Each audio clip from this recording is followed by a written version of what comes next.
Саламатсыздарбы, урматтуу журт аксакалдары, Молдагай бабабыздын урпактары, жалпы эле калемдеш ага инилер, эжелер.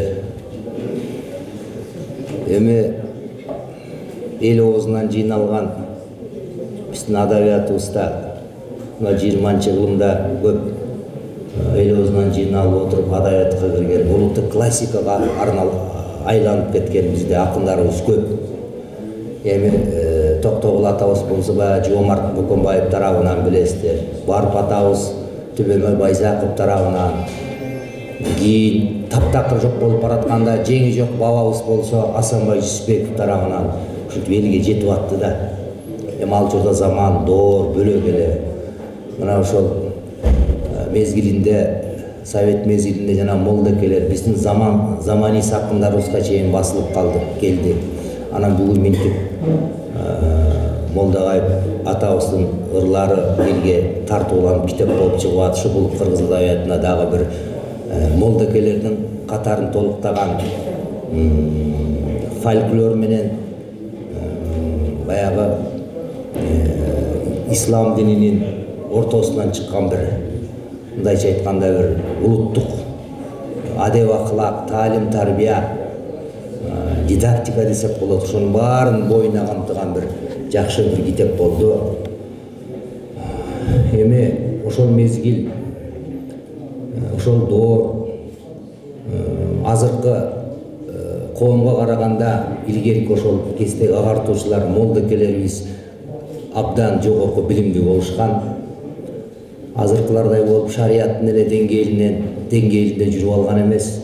Бул кишилер тарихат, марифат, акыйкат жолдорун окушкан инсандар.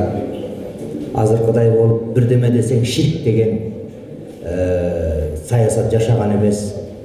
Кадимгидей баягы салттуу мусулманчылык, улуттук аада салт менен жуурулуп, анан улуттук дүйнө таанымы бар, көз карашы бар инсандарды, личносттарды чыгарган азыркыдай зомбилерди эмес.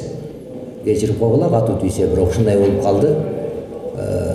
Чыныгы агартуучулары ислам дини тарбиялап чыккан кыргыздын мыкты залкарларын, мыкты инсандарын.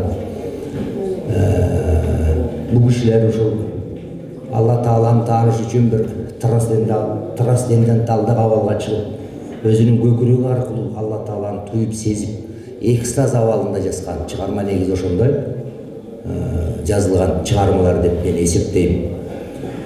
Демек, бул молдекелердин азыркы заманга кайрадан тирилип кайтып атышы, бул азыркы замандагы идеологизация учурунда, массалык жанагындай бир туңгуйга бараткан учурда бир чети элдин аң сезим агартат. Ошондой эле жанагындай догматикалык принциптердеги идеяларды мээбизге сиңирип аткан кыргыздар үчүн чоң сабак, чоң китеп болот деп эсептейм. Ошондуктан могу китептин нускасын, электрондук варианттарын чыгарып, биздин жанагы улуттук дүйнө таанымды салттарыбызды жериген молдекелерге чейин таратыш керек. Биздин молдекелер ушундай болгон, билимдүү болгон, илимдүү болгон, улутун сүйгөн, эл журтун сүйгөн дегендей.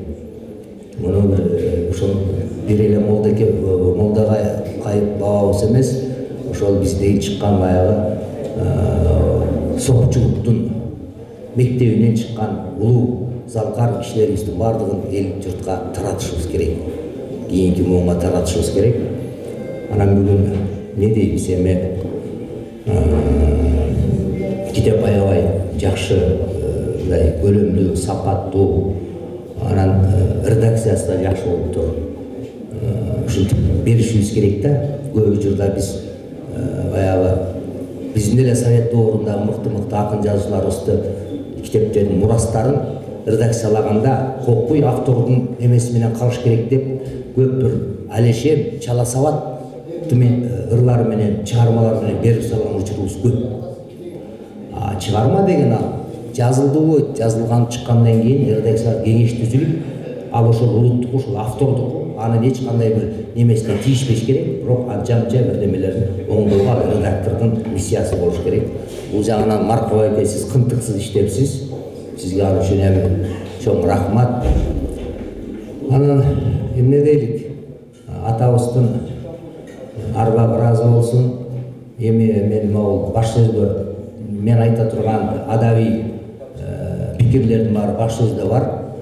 Анан китепти окуганда баарыбызга белгилүү болот деп ойлойм. Баарыңыздарды атабыздын экинчи өмүрү менен кайра тирилип келиши менен куттуктайм. Урпактары кылымдардан кылымга жашай берсин, улана берсин. Рахмат.